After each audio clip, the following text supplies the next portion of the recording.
नमस्कार दोस्तों। आज की कहानी है भाभी, हम आपके 2 रुपए के लिए मरे नहीं जा रहे हैं। हमें हमारा हिस्सा चाहिए।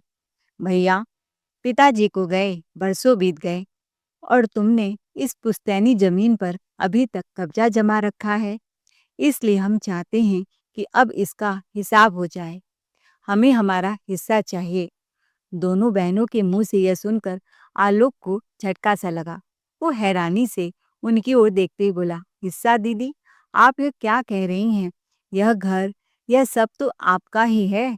जब मर्जी हो आओ और रहो। तभी छोटी बहन स्वाति बीच में ही बोल पड़ी, भैया, हमें यहाँ रहने का शौक नहीं है। हमें हमारा हिस्सा चाहिए। मेरे पति को अभी बिजनेस के लिए कैश की जरूरत है। तभी बड़ी बहन सुषमा भी बीच में बोल पड़ी, और मुझे भी अपने बेटे के लिए फ्लैट बुक करना है। वो बड़ा हो रहा है, उसके भविष्य के लिए अभी से सोचकर चलना पड़ेगा। इसीलिए पिताजी की प्रॉपर्टी में हमें हमारा हिस्सा चाहिए। दोनों बहनों की बात सुनकर आलोक हक्का बक्का रह गया, लेकिन फिर भी उसने हिम्मत करके कहा, दीदी, यह घर हम सबके रहने के लिए है और जमीन, वो तो हमारी रोजी रोटी है। तो सुषमा ने बड़े ही स्पष्ट शब्दों में कहा, देखो भैया, हमें इमोशनल ब्लैकमेल करने की जरूरत नहीं है। कानून के हिसाब से पिता की संपत्ति में बेटियों का भी बराबर का हक है। यह जमीन पिताजी के नाम थी, तो इसमें हमारा भी 1/3 हिस्सा बनता है। तभी पीछे से गंगा जी की कड़कती हुई आवाज आई, किस मुंह से हिस्सा मांग रही हो तुम दोनों? शर्म नहीं आती तुम्हें? आज तुम्हें अधिकार याद आ रहा है? जब तुम्हारे पिताजी बीमार हुए थे, तब किसने की थी उनकी सेवा? तब आलोक इंजीनियरिंग के आखिरी साल में था। उसका करियर शुरू होने वाला था, लेकिन उसने अपनी पढ़ाई बीच में ही छोड़ दी और इस जमीन में दिन रात मेहनत करने लगा, क्योंकि तुम्हारे पिताजी के इलाज के लिए पैसे जुट सके। लेकिन माँ, वह तो भैया का फर्ज था। बड़ी बेटी सुषमा ने कहा। तो गंगा जी बीच में बोल पड़ी, चुप रहे। फर्ज क्या सिर्फ बेटे का होता है? आज भी अपना पेट काट कर वह लोन का किस्त भर रहा है। मेरे इलाज पर लाखों खर्च कर दिए उसने। एक बार भी तुमने आकर पूछा कि अस्पताल का बिल कैसे भरा जाता है? तुम्हारे पिता चारपाई पर पड़े थे, लेकिन तुम दोनों की शादियों में अपनी हैसियत से बढ़कर खर्च किया उसने। लोगों से कर्ज लिया ताकि तुम दोनों अपने ससुराल में सर उठाकर रह सको। क्या उस कर्ज में हिस्सा मांगा तुमने? फिर आज जमीन में हिस्सा कैसे मांग सकती हो? कहते हुए गंगा जी हाँफने लगे। लेकिन माँ के इन भावनात्मक शब्दों का दोनों बेटियों पर कोई असर नहीं हुआ। छोटी बेटी ने कहा, माँ, भैया ने जो किया एक बेटा और भाई होने के नाते किया, किसी के ऊपर कोई एहसान नहीं किया। इसलिए भलाई इसी में है कि पिताजी की जायदाद बेचकर हमें हमारा बराबर का हिस्सा दे दीजिए। तभी आलोक खड़ा हुआ। बेच दूं अपने पिता की निशानी को, अपनी बीवी बच्चों और माँ को लेकर बेघर हो जाऊं? देखो भैया, अगर बेचना नहीं तो आप हमें हमारे हिस्से के बराबर के पैसे दे दीजिए। हमारे पास ज़्यादा वक्त नहीं है। अगर 1 हफ्ते के अंदर आपने कोई फैसला नहीं लिया तो हमें कोर्ट का रास्ता अपनाना पड़ेगा। इतना कहकर दोनों बहनें कार में बैठकर चली गई। आलोक निढाल होकर वहीं जमीन पर बैठ गया। गंगा जी की आंखों से आंसू बहने लगे। हे भगवान, हे राम, किसकी नजर लग गई मेरे घर को? 1 हफ्ता ऐसे ही गुजर गया था। तभी एक दोपहर डाकिये ने आवाज दी, आलोक बाबू, चिट्ठी आई है, साइन कर दीजिए। आलोक गाय को चारा डाल रहा था। उसने गमछे से हाथ पोंछे और बाहर आया। आलोक ने कांपते हाथों से लिफाफा खोला तो अंदर जटिल भाषा में लिखा एक नोटिस था, लेकिन उसका सार बहुत स्पष्ट था। दोनों बहनों ने अपनी 2/3 हिस्से का दावा किया था। आपको सूचित किया जाता है कि 15 दिनों के अंदर संपत्ति का बंटवारा करें, वरना सिविल कोर्ट में मुकदमा दायर किया जाएगा। आलोक वहीं खड़ा रह गया। उसे कुछ समझ नहीं आ रहा था कि क्या करे, क्योंकि उसके पास तो इतना पैसा भी नहीं था कि वह वकील की फीस भर सके। अगले दिन आलोक घर पर बिना किसी को कुछ बताए सीधा अपनी बड़ी बहन के घर पहुंचा। सुषमा के घर में किटी पार्टी चल रही थी। वह उसे कोने वाले कमरे में ले गई ताकि मेहमान उसे देख न ले। यहाँ क्यों चले आए? सुषमा ने रूखेपन से कहा। तो आलोक ने हाथ जोड़ते हुए कहा, दीदी, यह क्या कर दिया आपने? कोर्ट केस अपने भाई के खिलाफ? तो सुषमा बोली, देख, 1 करोड़ का फ्लैट देखा है हमने। डाउन पेमेंट के लिए मुझे पिताजी की जमीन का हिस्सा चाहिए, और वह भी अभी के अभी। पर दीदी, मैं मना कहाँ कर रहा हूँ, लेकिन अगर जमीन बेची तो मैं सड़क पर आ जाऊंगा। बस 2 साल रुक जाओ, मैं धीरे धीरे आपके पैसे चुका दूंगा। आलोक गिड़गिड़ाया। तभी उसके जीजाजी सुरेश कमरे में आए। तुम 2 साल में क्या चुका पाओगे? तुम्हारी हैसियत क्या है? हमें आज ही कैश चाहिए, तुम्हारा वादा नहीं। सुषमा एक कदम आगे बढ़ी। और सुन, अगर तूने आसानी से जमीन नहीं बेची तो हम कोर्ट से स्टे ऑर्डर ले आएंगे। तेरी डेयरी पर ताला लग जाएगा, फिर न दूध बिकेगा न घर चलेगा। अब तू तय कर ले, इज्जत से बेचेगा या जूतियां खाकर। आलोक बेइज्जत होकर वहां से लौट आया, बिना कुछ खाए पिए। रात गहरा चुकी थी। माँ के पास बैठा आलोक रो रहा था। हमारे पास तो अगली किस्त भरने के पैसे नहीं हैं, वकील को कहाँ से देंगे? गंगा जी ने बहू को एक संदूक खोलने को कहा। उसमें कपड़े की पुरानी मटमैली सी पोटली थी। माँ ने कांपते हाथों से वह थैली आलोक की ओर बढ़ा दी। यह क्या है माँ? आलोक ने पूछा। तो गंगा जी बोली, मुसीबत में काम आएंगे, यह सोच कर रखे थे बेटा। उन्होंने कानून का रास्ता चुना है, तो हम भी कानून के जरिए ही लड़ेंगे। भगवान से बड़ा कोई न्याय करने वाला नहीं है, इसीलिए न्याय तो होकर रहेगा। वकील करो, मुकदमा लड़। आलोक ने वह थैली खोली। उसमें कुछ पैसे थे और साथ में पुराने सोने के कंगन। आलोक बच्चों की तरह माँ की गोद में सर रखकर रो पड़ा। माँ, मैं कसम खाता हूँ, ये डेयरी नहीं बिकने दूंगा, चाहे जो हो जाए। उस रात एक टूटे हुए बेटे को उसकी माँ के आशीर्वाद ने योद्धा बना दिया था। अब लड़ाई संपत्ति की नहीं, स्वाभिमान की थी। अगले दिन सुबह के 11 बजे जिला अदालत के कटघरे में आलोक एक मुजरिम की तरह खड़ा था, जिसका गुनाह यह था कि उसने अपनी बहनों से बेइंतहा प्यार किया था, अपनी बहनों की खुशियों के लिए अपना पूरा जीवन लगा दिया था। ठीक सामने वाली बेंच पर उसकी सगी बहनें सुषमा और स्वाति बैठी थी।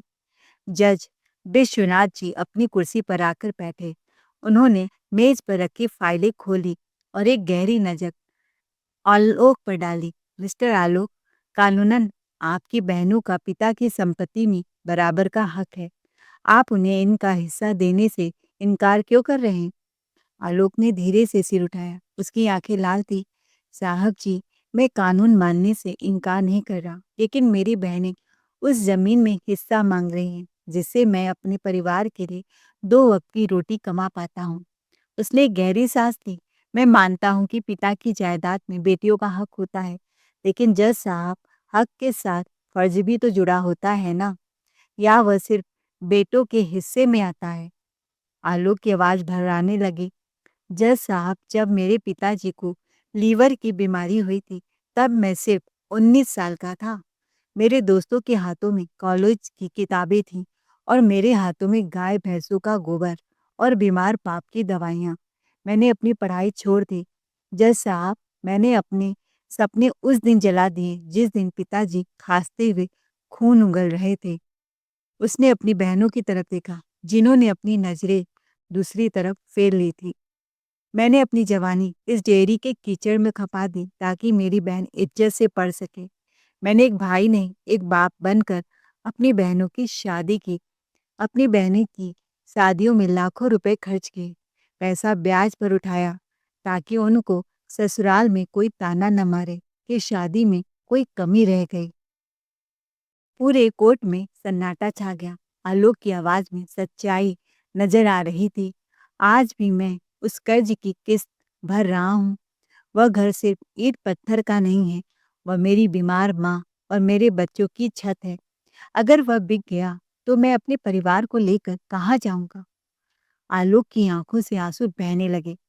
उसकी बातों ने जज साहब को भीतर तक झकझोर दिया। तभी सन्नाटे को चिरते हुए एक तीखी आवाज आई।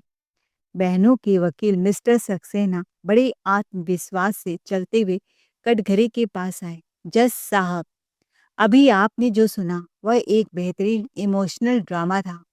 यह आदमी यहाँ स्वर्ण कुमार बनकर सहानुभूति बटोरना चाहता है, लेकिन हकीकत यह है कि यह आदमी बेहद लालची और मौका प्रस्त है। इसने पिता के बीमार पड़ते ही डेयरी पर कब्जा कर लिया। यह सुनकर आलोक की आंखें हैरानी से फैल गई।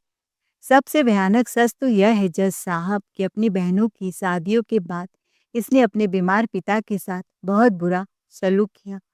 इनके पिता अपनी बेटियों को भी बराबर हिस्सा देना चाहते थे, लेकिन आलोक ने ऐसा होने नहीं दिया। यह अपने पिता को दवा भी नहीं लाकर देता था, दिन रात उन पर चिल्लाता था। आलोक खड़ा हुआ और बोला, झूठ, यह सफेद झूठ है जज साहब। लेकिन सक्सेना जी ऊंची आवाज में बोले, और रही बात शादियों की, तो वह पैसा भी पिता की बची हुई जमा पूंजी थी, जिसे आलोक ने अपने कब्जे में कर लिया था।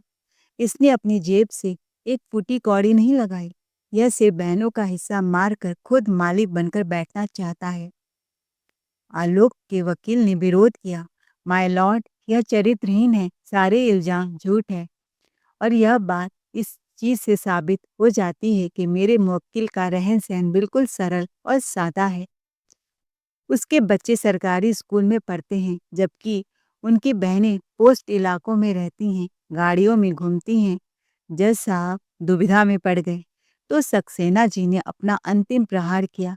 जज साहब, हमारे पास गवाह हैं जो अगली तारीख पर साबित कर देंगे कि आलोक एक सफेद बस हत्यारा है, जिसने अपने पिता को तिल तिल कर मारा है ताकि पूरी जायदाद का अकेला मालिक बन सके। आलोक के होश उड़ गए। उसे लगा जैसे बीच अदालत में उसे निर्वस्त्र किया जा रहा है। जिस पिता के मलमूत्र को उसने अपने हाथों से साफ किया था, आज उसी पर कत्ल का इल्जाम उस पर लगाया जा रहा था। जज विश्वनाथ जी ने फाइलें बंद की। उनकी नजरों में अब सहानुभूति की जगह संदेह था। आरोप बहुत गंभीर है। अदालत गवाहों और सबूत के बिना किसी नतीजे पर नहीं पहुंच सकती। अदालत अगली सुनवाई की तारीख 15 दिन बाद तय करती है।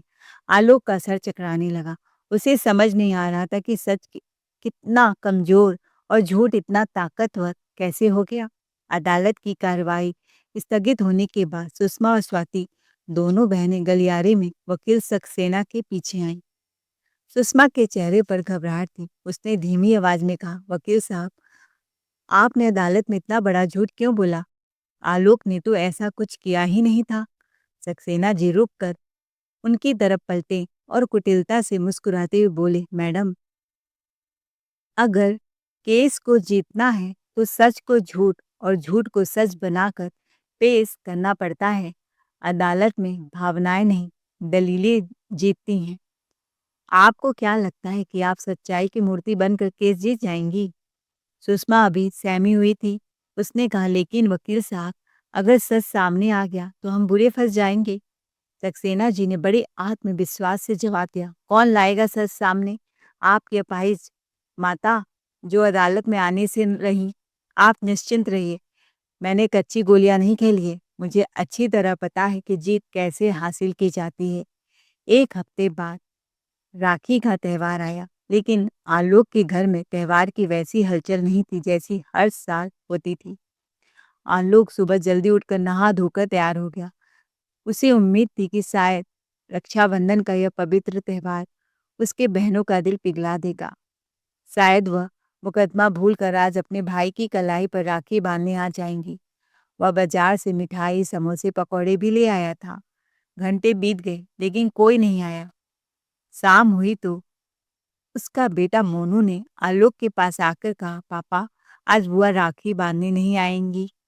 तो बेटे के मुंह से यह सुनते ही आलोक की आंखों से झरझर आंसू बहने लगे। उसने कहा, बेटा, जो बहनें पैसे के लालच में मुझे अपने बाप का कातिल कह सकती हैं, क्या वह आज मुझे राखी बांधने आएंगी? सोनू को कुछ समझ नहीं आया। उसके लिए उसके पापा सुपर हीरो थे जो हर मुसीबत को हरा देते थे। आज उस सुपर हीरो को बेबस रोते देख उसके तो जैसे दुनिया ही हिल गई।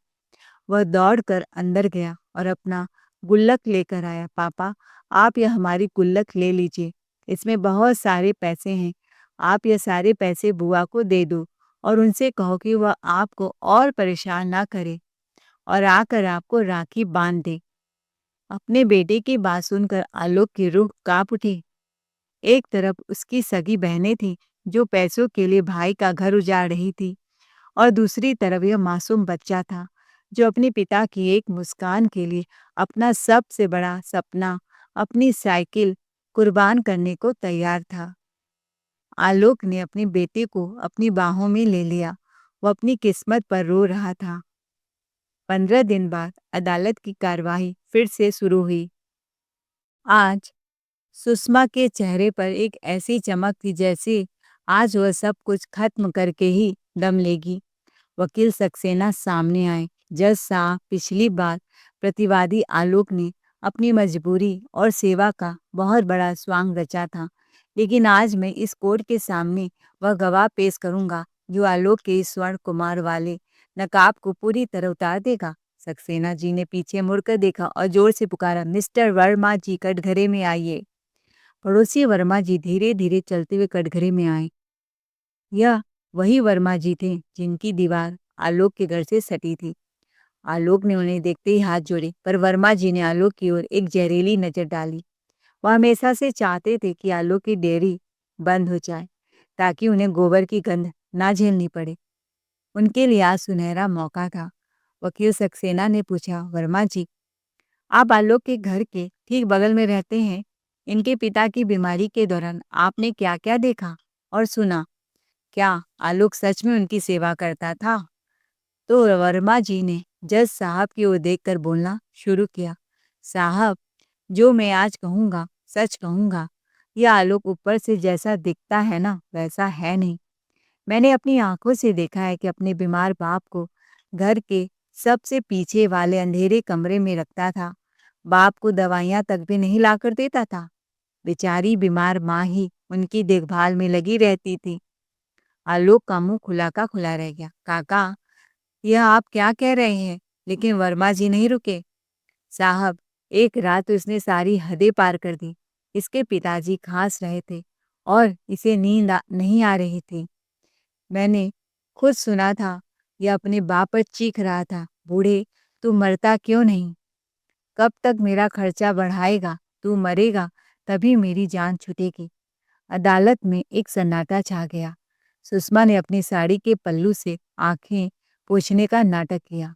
सक्सेना ने तुरंत जज की ओर रुख किया। माय लॉर्ड, एक पड़ोसी से बेहतर कौन जान सकता है? वर्मा जी का आलोक से कोई झगड़ा नहीं है। फिर वह झूठ क्यों बोलेंगे? साफ है कि आलोक ने अपने पिता को प्रताड़ित किया है और अपनी बहनों को उनके कानूनी हक से वंचित रखा है। आलोक कटघरे को पकड़कर चिल्लाया, झूठ, सब झूठ है।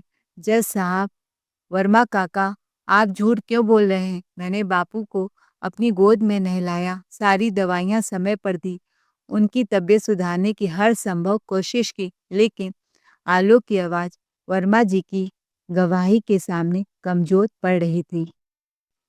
वर्मा जी ने अपनी बात समाप्त की। इसके पिताजी तो अपनी वसीयत लिखवाना चाहते थे, लेकिन आलोक ने उन्हें ऐसा करने नहीं दिया। बहुत गहरी साजिश रची है इसने। जज साहब अब आलोक को संदेह की दृष्टि से देख रहे थे। एक स्वतंत्र गवाह, वह भी पड़ोसी, अगर ऐसी बात कह रहा है तो उसे नजरअंदाज नहीं किया जा सकता था। जज साहब ने सख्त लहजे में आलोक को देखा। अगर सच में आपने स्वर्गीय पिता के साथ क्रूरता की है तो संपत्ति का अधिकार तो भूल जाइए, आप पर मुकदमा भी चलाया जा सकता है। जज साहब ने हथौड़ा उठाया। अदालत इस मामले की अगली सुनवाई के लिए फिर से 15 दिन का समय देती है। अदालत की कार्रवाई स्थगित हो गई। आलोक बेजान सा कटघरे में खड़ा रह गया। सक्सेना ने जाते हुए आलोक के पास आकर कान में फुसफुसाया, हार मान लो आलोक, अब तो भगवान भी तुझे नहीं बचा सकता। एक ओर सुषमा और स्वाति को अपनी जीत पक्की लग रही थी, दूसरी ओर आलोक बुरी तरह से टूट चुका था। लेकिन सबकी सोच से परे जज साहब के दिमाग में कुछ और ही चल रहा था, जिससे सब अनजान थे। आलोक बेबस और निराश होकर घर लौट आया। उसी शाम आलोक रोज की तरह अपनी बाइक पर घरों में दूध देने के लिए निकला। घर के आंगन में सन्नाटा था। नीचे जमीन पर बैठी उसकी पत्नी तुलसी अपनी सास गंगा जी के पैरों पर तेल की मालिश कर रही थी। तभी गेट पर एक दस्तक हुई। सामने 40-45 साल का एक व्यक्ति खड़ा था, साधारण शर्ट और हाथ में एक काली डायरी। यह जांच अधिकारी गौतम सिंह थे, जिन्हें जज विश्वनाथ साहब ने मामले की वास्तविक स्थिति समझने के लिए अदालत की ओर से गोपनीय रूप से जानकारी इकट्ठा करने की जिम्मेदारी दी थी, ताकि सच बिना किसी झिझक के सामने आए। इसलिए गौतम सिंह को आदेश दिया गया था कि वह अपनी असली पहचान जाहिर किए बिना सारी तफ्तीश करे। जी, किससे मिलना है? तुलसी ने खड़े होकर झिझकते हुए पूछा। तो गौतम ने बहुत ही भरोसेमंद आवाज में कहा, मैं एक वकील हूँ। आलोक ने मुझसे केस के विषय में मदद मांगी थी, इसीलिए मैं केस की गहराई समझने आया हूँ। तुलसी ने जल्दी से कुर्सी लाकर आंगन में रख दी। आइए वकील साहब, वह तो अभी नहीं आए हैं, लेकिन आप बैठिए। गौतम कुर्सी पर बैठे गंगा जी की तरफ देखा और बड़े अपनत्व से बोले, माता जी कैसी तबीयत है आपकी? बड़ी तकलीफ होती होगी इस उम्र में। गंगा जी ने एक कमजोर सी मुस्कान दी। तकलीफ तो है साहब, शरीर ने साथ छोड़ दिया, लेकिन भगवान का शुक्र है कि औलाद ने साथ नहीं छोड़ा। जहाँ आजकल लोग बीमार बुजुर्गों को घर के किसी कोने में कूड़े की तरफ फेंक देते हैं, वहाँ मेरा बेटा और बहू मुझे पलकों पर रखते हैं। गंगा जी ने तुलसी की तरफ स्नेह भरी नजरें डाली। यह मेरी बहू है वकील साहब, दिन भर मेरे खाने पीने, दवाइयाँ और साफ सफाई में लगी रहती है। ऐसी औलाद तो बड़े नसीब वालों को मिलती है। गौतम सिंह यह सुनकर हैरान रह गए, लेकिन चुपचाप अपनी डायरी में एक एक बात नोट करने लगे। तभी उनकी नजर सामने दीवार पर लगी राघव जी की तस्वीर पर गई। यह मिस्टर आलोक के पिताजी होंगे शायद, उन्होंने पूछा। तो गंगा जी की आंखों में एक नमी तैर गई। हाँ वकील साहब, बरसों बीत गए उन्हें स्वर्ग से धारे हुए। गौतम सिंह ने धीरे से पूछा, सुना है लंबी बीमारी थी? हाँ, लीवर की बीमारी थी। 5 साल बिस्तर पर ही पड़े रहे थे, बहुत तड़पे थे बेचारे। आलोक न उनकी खूब सेवा की थी, रात रात भर उनके पास बैठा रहता। पहले बाप की सेवा की, अभी अपाहिज माँ की कर रहा है। शायद उस बेचारे के नसीब में सिर्फ सेवा ही लिखी है। एक एक बात गौतम जी अपनी डायरी में दर्ज करते जा रहे थे। अब वह असल मुद्दे पर आए और गंभीर होकर पूछा, तो फिर ऐसी नौबत क्यों आ गई कि बहनों को अपने भाई पर ही केस करना पड़ा? यह सुनते ही गंगा जी का चेहरा गुस्से और दुख से तमतमा गया। क्या बताऊं वकील साहब, आज की दुनिया में पैसा रिश्तों से भी बढ़कर हो गया है। जब उसके पिता बीमार पड़ गए थे तो मेरा बेटा सिर्फ 19 साल का था। उसने अपनी पढ़ाई छोड़ दी, अपने सपने छोड़ दिए ताकि दोनों बहनें पढ़ सके। अपनी बहन सुषमा की शादी में 17 लाख रुपए लगाए, छोटी बहन स्वाति की शादी में 15 लाख रुपए खर्च किए। कहते हुए गंगा जी ने अपनी बहू की कलाई पकड़कर गौतम सिंह के सामने कर दी। जरा देखिए साहब, मेरी बहू के हाथ, इसमें सिर्फ कांच की चूड़ियां हैं। मेरी छोटी बेटी का बच्चा बीमार हुआ था और उसने अपने भाई से पैसों की मदद मांगी थी। मेरी बहू ने बीमार बच्चों के इलाज के लिए अपने सुहाग के कंगन उतार कर दे दिए थे, जो आज तक गिरवी पड़े हैं। लेकिन मेरी दोनों बेटियों के हाथों में सोने के मोटे कंगन हैं। गौतम सिंह अब सब कुछ समझने लगे थे। माँ का स्वर और ऊंचा हो गया। मेरी बड़ी बेटी सुषमा के पति को जब घाटा हुआ था तो आलोक ने कर्ज उठाकर उन्हें पैसे दिए थे और उस कर्ज की आखिरी 2 किस्त अभी भी बाकी है। मेरी बीमारी पर लाखों खर्च हो चुके हैं, पर मेरी बेटियां एक बार भी यह पूछने नहीं आई कि माँ जिंदा भी है या मर गई, और आज उन्हें हिस्सा चाहिए। गंगा जी की आंखों से आंसुओं का सैलाब बह रहा था। उन्होंने अपने कांपते हुए हाथ बड़ी मुश्किल से जोड़ने की कोशिश की। उनकी आंखों में एक माँ की पीड़ा साफ दिख रही थी। वह रोते हुए बोली, वकील साहब, मैं एक माँ होकर आपसे भीख मांगती हूँ कि मेरे बेटे को बचा लो। वह बहुत सीधा है, वह उन चालाक वकीलों से नहीं जीत पाएगा। अगर यह छत छीन गई तो हम कहाँ जाएंगे साहब? मेरे जीते जी मेरे बेटे को बेघर मत होने देना, उसे इंसाफ दिला दो। गौतम सिंह का कलेजा मुंह को आ गया। एक माँ की ऐसी बेबसी गुहार पहली बार सुन रहे थे। वह तुरंत हाथ जोड़कर खड़े हो गए।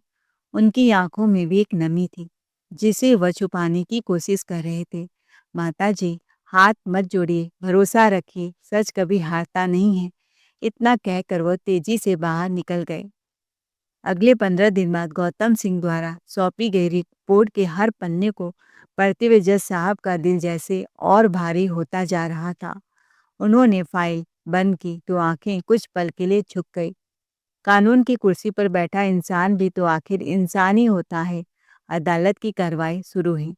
आलोक कटघरे में खड़ा था, चेहरा उतरा हुआ, आंखें धसी हुई और शरीर जैसे थक कर चूर हो चुका था। वकीलों की रोज रोज के फीस और कोर्ट के चक्करों ने उसे आर्थिक और मानसिक रूप से तोड़ दिया था। जज विश्वनाथ जी सीट पर बैठते ही आलोक ने हाथ जोड़ लिए। उसकी आवाज में अजीब सा ठहराव था। माय लॉर्ड, मैं हार मान चुका हूँ। मुझे अब और वकील नहीं चाहिए, ना ही कोई दलील। मेरी बहनें जो मांग रही है मैं उन्हें देने को तैयार हूँ। मैं घर और डेयरी सब उनके नाम कर दूंगा। बस मुझे इस रोज रोज के तमाशे से आजाद कर दीजिए। यह सुनते ही सुषमा और स्वाति के चेहरों पर मुस्कान छा गई। वकील सक्सेना ने कुर्सी से उछलकर कहा, जज साहब, जब प्रतिवादी खुद ही तैयार है तो अब देरी कैसी? कृपया तुरंत बंटवारे का आदेश जारी करें। जज विश्वनाथ जी ने चश्मा उतारा और बोले, सक्सेना जी, अदालत सिर्फ दलीलों पर नहीं चलती। पिछले हफ्ते इसकी एक सीक्रेट इंस्पेक्शन हुई थी ताकि पूरा सच अदालत के सामने आ सके। कोर्ट रूम में सन्नाटा छा गया। स्वाति और सुषमा के चेहरे पर हवाइयां उड़ने लगी। फटी आंखों से वह एक दूसरे को देखने लगी।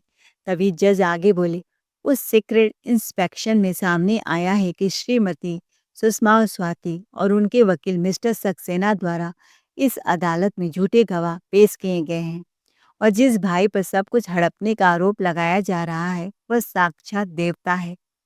यह सुनकर आलोक हैरान रह गया। उसे भी नहीं मालूम था कि यह इंस्पेक्शन हुई कब थी। जज ने आगे कहा, जहाँ लोग बीमार माँ बाप को बोझ समझकर छोड़ देते हैं, वहाँ आलोक और उसकी पत्नी अपनी लाचार माँ की सेवा किसी भगवान की तरह कर रहे हैं।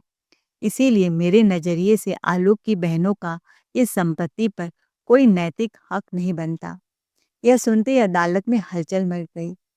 विपक्षी वकील तुरंत खड़ा हुआ। ऑब्जेक्शन माय लॉर्ड, मिस्टर आलोक खुद तैयार है हिस्सा देने को और कानून के नजरिए से भी। वकील की बात को काटते हुए जज साहब की आवाज गरजी, मिस्टर सक्सेना, मैं कानून को आपसे बेहतर जानता हूँ। हाँ, कानून बेटियों को उनके पिता की संपत्ति में हक देता है, लेकिन क्या कानून यह भी नहीं कहता कि जो व्यक्ति अपने कर्तव्यों से मुंह मोड़ ले उसे अधिकार पाने का हक नहीं है? उन्होंने आगे कहा, इस आदमी ने अपनी पूरी जिंदगी अपनी बहनों पर लुटा दी, अपनी पढ़ाई छोड़ी, अपने सपने छोड़े, अपना भविष्य छोड़ा ताकि उसकी बहनें पढ़ सके और आगे बढ़ सके। उसने उनकी शादी में लाखों रुपए खर्च किए, उनकी हर तकलीफ में उनकी मदद की और आज वही बहनें अपने भाई को बर्बाद करने पर तुली हुई हैं। जज साहब का स्वर सख्त हो गया। उन्होंने सुषमा और स्वाति की ओर देखकर कहा, क्या आलोक ने आर्थिक तंगी के बावजूद आपके बेटे के ऑपरेशन के लिए पैसे नहीं दिए थे? क्या उसने अपनी पत्नी के गहने गिरवी नहीं रखे थे? और सुषमा जी, क्या उसने आपके पति के डूबते बिजनेस को बचाने के लिए खुद कर्ज का पहाड़ नहीं बना लिया अपने लिए? सुषमा और स्वाति के चेहरे सफेद पड़ गए। अदालत आपसे जवाब चाहती है, जज साहब ने कड़कती आवाज में कहा। क्या आपके भाई ने आपके लिए यह सब किया या नहीं? हाँ जज साहब, सुषमा और स्वाति ने कांपती हुई आवाज में कहा। तो जज साहब कठोरता से बोले, और वह कर्ज आज भी आलोक के सर पर है और आप दोनों यहाँ संपत्ति के हिस्से की बात कर रही हैं। शर्म आनी चाहिए आप लोगों को। वकील सक्सेना ने स्थिति संभालने की कोशिश की, लेकिन माय लॉर्ड, कानून के अनुसार बेटियों का बराबर हिस्सा बनता है। जज साहब ने मेज पर हाथ मारा। मिस्टर सक्सेना, कानून सिर्फ अधिकार नहीं, न्याय की रक्षा के लिए बना है। लेकिन फिर भी अगर मिस्टर आलोक चाहते हैं तो अदालत बंटवारे की स्वीकृति देता है। लेकिन एक शर्त पर। दोनों बहनों ने हैरानी से देखा तो जज साहब ने मुस्कुराते हुए कहा, क्योंकि आप दोनों यह मानती हैं कि पैतृक संपत्ति में बेटियों का हक मिलना अनिवार्य है, चाहे भावी की स्थिति कैसी भी हो। तो न्याय के सिद्धांत के अनुसार यह नियम आप पर भी लागू होता है और यह ऑर्डर जारी करने से पहले मुझे आपके पतियों के हस्ताक्षर वाला एक हेल्पनामा भी चाहिए, जिसमें यह लिखा होना चाहिए कि जिस दिन आपको मायके में से हिस्सा मिलेगा, ठीक उसी दिन आपके पति अपनी सारी पैतृक संपत्ति का बराबर का हिस्सा अपनी बहनों यानी आपकी नंदों को नगद या जमीन के रूप में देंगे। कोर्ट में सन्नाटा छा गया। जज साहब ने आगे कहा, और सुनिए, उस दिन आपकी नंदों को कोर्ट में हाजिर होना होगा। मैं खुद देखूंगा जैसे आप अपने भाई से हक ले रही हैं, वैसे ही आप अपनी नंदों को उनका हक अपने ससुराल की जायदाद से दिलवा रही हैं या नहीं। आखिर कानून तो सबके लिए एक ही है ना। आपको सिर्फ लेने वाला कानून नहीं बल्कि देने वाला भी मानना पड़ेगा। यह सुनते ही सुषमा और स्वाति के पतियों के पसीने छूट गए, जो अब तक पीछे की बेंच पर बैठे मुस्कुरा रहे थे। अब उनकी जायदाद बढ़ गई तो वह कहीं के नहीं रहेंगे। उनके करोड़ों का शोरूम और आलीशान मकान सब दांव पर लग जाएगा। सुषमा के पति ने तुरंत अपनी पत्नी का हाथ खींचा और फुसफुसाया, यह क्या मुसीबत है? मेरी चारों बहनों को हिस्सा देना पड़ा तो हम सड़क पर आ जाएंगे। अभी के अभी केस वापस लो। तभी जज साहब ने पूछा, तो क्या चाहते हैं आप लोग? क्या मैं अगली तारीख दूं ताकि आप अपनी ननद को बुला सके? सुषमा और स्वाति को अब तक जो शेरनी बनी हुई थी, अब भीगी बिल्ली बन चुकी थी। उन्हें समझ आ गया था कि दूसरों का घर तोड़ना आसान है, लेकिन जब बात अपने घर पर आती है तो नानी याद आ जाती है। सुषमा कांपती आवाज में बोली, नहीं जज साहब, हमें कोई हिस्सा नहीं चाहिए। उसके पति ने तुरंत उसका हाथ पकड़ा और दोनों बाहर जाने लगे। स्वाति ने भी सर झुका लिया। हम अपना केस वापस लेते हैं। उसका पति भी खड़ा हो गया। चलो यहाँ से, हमें कोई हिस्सा नहीं चाहिए। रुक जाइए, जज साहब की आवाज़ गूंजी। अदालत को मजाक समझ रखा है क्या? जब मन किया इल्ज़ाम लगाया और जब अपनी बारी आई तो भाग खड़े हुए। आपने अदालत को गुमराह किया और देवता समान भाई पर झूठे इल्ज़ाम लगाए और अदालत का कीमती समय बर्बाद किया। इस जुर्म में अदालत आप दोनों पर 20 लाख रुपए का जुर्माना लगाती है, जो 7 दिन के अंदर आलोक को हर्जाने के तौर पर दिया जाएगा। और मिस्टर सक्सेना, अदालत को गुमराह करने के जुर्म में आपको वकालत करने से 3 महीने के लिए सस्पेंड किया जाता है। इसके बाद कभी दोबारा ऐसा हुआ तो आपका वकालत का लाइसेंस हमेशा के लिए रद्द कर दिया जाएगा। अदालत का फैसला सुनकर दोनों बहनों की हालत ऐसी हो गई जैसे काटो तो खून नहीं, और उनके पतियों को तो जैसे सांस आनी ही बंद हो गई। उन्होंने सपने में भी नहीं सोचा था कि उन्हें लेने के देने पड़ जाएंगे। पूरा कोर्ट तालियों की गड़गड़ाहट से गूंज उठा। आलोक की आंखों से आंसू बह रहे थे। जज साहब ने आलोक की ओर देखकर मुस्कुराते हुए कहा, आलोक जी जाइए, अपनी रेहड़ी संभालिए और अपनी माँ और बीवी बच्चों का ख्याल रखिए। आज के बाद आपकी बहनें आपको परेशान नहीं करेंगी। आज आलोक जब कोर्ट से बाहर निकला तो उसका सर गर्व से ऊंचा था और उसकी बहनें जमीन में गड़ी जा रही थीं। वह बिना नजर वह भी अपने भाइयों से नजर नहीं मिला पा रही थी। दोस्तों, आपको हमारी आज की कहानी कैसी लगी कमेंट करके ज़रूर बताएं। कहानी अच्छी लगी हो तो चैनल को लाइक शेयर सब्सक्राइब ज़रूर करें। Thanks for watching ARK voice.